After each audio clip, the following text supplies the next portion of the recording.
አባቱ ውሸታም ለሚያለው ውሸት ፊት ለፊት ይዋሻል። ውስጡ እየፈለገ ከደስታው ይሸሻል። መቼም እንደ ሰው ይፈልጋል መልበስ፣ ሞት ሆኖበት እንጂ ከቤቱ መቀነስ። ያምረዋል መዝናናት ጥሩ ቦታ፣ የቤቱ ጉድለት ነው ግዴታ የሆነው ምኞቱን ሊገታ። ይመኛል ለመጓዝ ሳይጋፋ ከሰው መሄድ ዘና ብሎ፣ ግን ደግሞ ይችላል ራሱን ይገዛል ፍላጎቱን ገድሎ።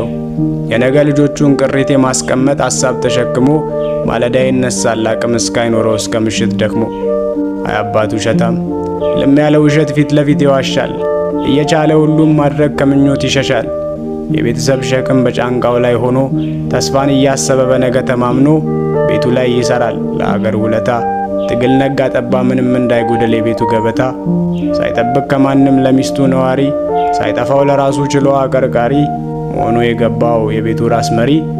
ምርጡን ከሚያገኛት ምርጡን ከእጆቹ፣ ምርጡን ላይኑ ብሌን ምርጡን ለልጆቹ፣ ምርጡን ለሚወዳት ለአንድ ስስቱ፣ ምርጡን የኔ ላላት ለብቸኛ ሚስቱ። ተራውን ለራሱ ትንሹን ለኪሱ። አባቱ ውሸታም ቤቱን እያሰበ ራሱን ለመግደል እንዳያመነታም።